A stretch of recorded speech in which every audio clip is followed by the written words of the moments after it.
Le Nigeria vient de franchir un tournant historique en rejoignant les BRICS+, une opportunité en or pour l'économie africaine en général. Les observateurs internationaux pensent qu'il s'agit d'un piège stratégique. Alors ce que moi je te propose, c'est de rester jusqu'à la fin de cette vidéo parce que tu vas découvrir des choses qui pourraient, crois-moi, largement te surprendre. Bienvenue sur l'Afrique qui gagne, je suis Cyril. Et si tu es passionné par l'avenir économique de l'Afrique, tu es au bon endroit. L'Afrique qui gagne, c'est la chaîne qui met en lumière les réussites africaines, les opportunités d'investissement et les solutions concrètes pour un continent plus prospère. Ici donc, je vais te parler d'économie, d'entrepreneuriat, de finances et de stratégies qui permettent à l'Afrique de se lever et de briller. Ensemble, nous allons explorer les histoires inspirantes, les erreurs économiques à éviter et découvrir comment chacun de nous peut contribuer à la réussite de notre continent. Alors, mon ambition est simple ici, c'est de te donner les outils et les idées pour passer à l'action parce que je suis convaincu que l'Afrique de demain se construit tout simplement dès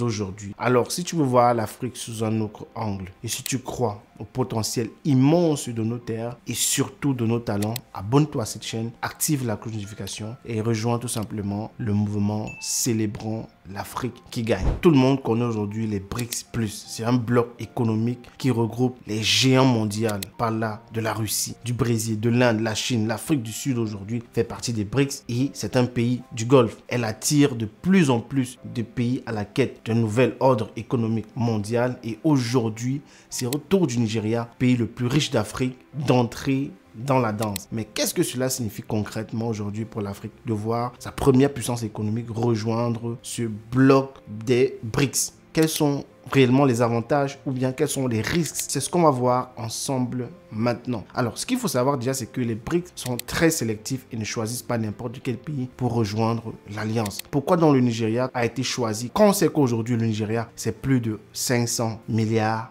de dollars de PIB. C'est la première économie en Afrique aujourd'hui sur le continent. Quand il y a des pays comme l'Égypte qui font déjà partie de l'Afrique du Sud et le Nigeria dispose aujourd'hui d'un marché énorme qui est non seulement un potentiel qui est encore largement en pleine croissance. Donc c'est un pôle tout simplement incontournable pour des gens qui veulent vraiment renverser de la dynamique économique occidentale. C'est dans cette optique-là que, en tant que premier producteur de pétrole aujourd'hui sur le continent, le Nigeria est donc un allié stratégique pour des pays comme la Russie et la Chine qui cherchent aujourd'hui à sécuriser leur approvisionnement en énergie. Avec plus de 220 millions d'habitants également, le Nigeria est le pays le plus peuplé sur le continent africain. Ça parle là également d'un potentiel économique considérable, un marché gigantesque qui attire davantage les investisseurs du monde entier. Donc la Chine et l'Inde y voient tout simplement un futur centre de production et de consommation stratégique comme elles l'ont fait avec l'Indonésie et le Vietnam. Et pourtant, à côté de cela, le Nigeria fait face à de nombreux défis. On connaît la monnaie extrêmement fragile qui connaît une volatilité, qui connaît une dévaluation depuis plusieurs années. Le Naira aujourd'hui est extrêmement faible comparé aux autres monnaies africaines. La dépendance énorme du Nigeria au pétrole, l'inflation qui est galopante dans le pays. Donc en rejoignant le BRICS+ aujourd'hui, Abuja cherche à diversifier des partenaires économiques et ne veut plus dépendre uniquement de l'Occident. Les Nigérians veulent attirer de nouveaux investisseurs et accéder au financement de la banque des BRICS pour davantage peser sur la scène internationale. Donc le BRICS ici, c'était une alternative de choix pour tout simplement contrebalancer la domination du dollar américain quand il y a encore à côté de cela l'élection de Trump avec des mesures extrêmement dures qui ont été mises contre les autres pays qui ne vont pas venir aux États-Unis faire du business ou bien qui vont vouloir faire importer leurs produits aux États-Unis. C'est extrêmement dur aujourd'hui. Donc, dans cette dynamique, le Nigeria considère aujourd'hui que voilà, les BRICS sont un allié plus stratégique que l'Occident. Ça a toujours été fermé dans les G20 là-bas aux solutions, du moins aux pays africains. Ce qu'il faut également savoir, c'est que le Nigeria aujourd'hui a un manque cruel d'infrastructures. Les routes sont en mauvais état, le réseau électrique est instable, l'industrie locale manque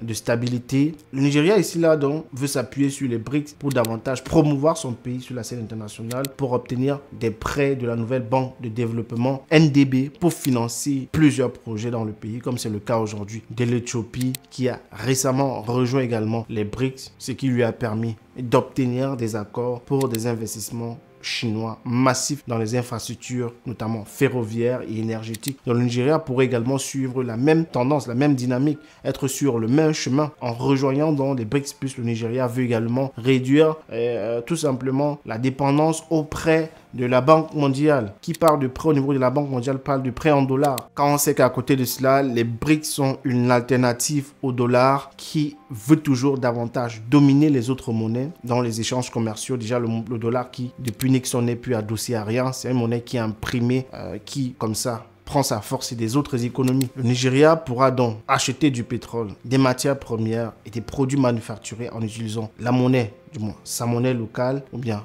d'autres monnaies comme le yuan, tout comme l'Inde achète déjà du pétrole russe en utilisant le roupie au lieu du dollar. Le Nigeria pourrait également donc faire pareil avec ses partenaires BRICS et éviter ainsi les fluctuations du taux d'échange qui lui sont souvent parfois défavorables. Mais attention, tout cela n'est pas aussi simple que ça. Rejoindre un bloc économique comme le BRICS, c'est aussi faire face à des défis majeurs. Eh bien, voici 3 défis majeurs auxquels le Nigeria sera désormais exposé. Premièrement, il y a le risque diplomatique avec l'Occident. Les BRICS sont souvent vus comme un contre-pouvoir face aux États-Unis et à l'Europe. Donc, en rejoignant le groupe, le Nigeria risque de se mettre à dos les partenaires occidentaux. Et je vous invite déjà à vous rappeler, du moins à vous souvenir, lorsque l'Afrique du Sud a renforcé ses liens avec la Russie, les États-Unis ont menacé de réduire leurs aides et leurs investissements dans le pays. Le Nigeria pourrait donc être confronté ici au même problème. Voilà, certains diront que ce n'est pas grave, mais je pense qu'aujourd'hui, il y a des choses que l'économie nigériane ne peut pas encore tout simplement se permettre, notamment sur les accords pétroliers et militaires.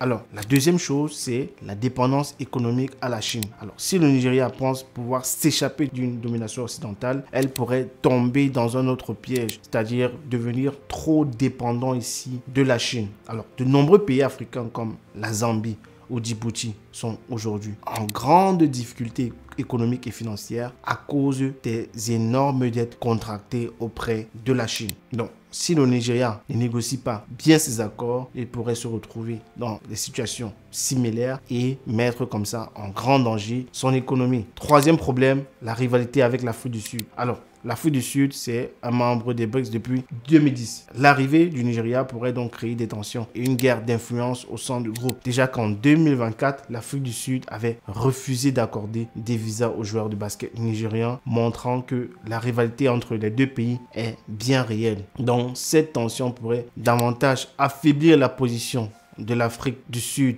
au sein des BRICS. Le Nigeria vient donc de prendre une décision audacieuse et s'il joue bien ses cartes, il peut tout simplement tirer d'énormes bénéfices. Mais attention à mal gérer ce partenariat qui pourrait tout simplement être comme ça une épée à double tranchant sur le plan économique et sur le plan diplomatique. Et toi, dis-moi tout simplement ce que tu penses. Le Nigeria a-t-il fait le bon choix? Est-ce que cela est une réelle opportunité ou un risque? Fais-moi savoir ton avis en commentaire. Si cette vidéo t'a appris quelque chose, lâche un like, partage-la, abonne-la, abonne-toi autant pour moi, tout simplement pour ne pas rater mes prochaines analyses économiques. On se donne rendez-vous à très bientôt sur l'Afrique qui gagne. Moi, c'était Cyril, je te dis à très bientôt. Ciao.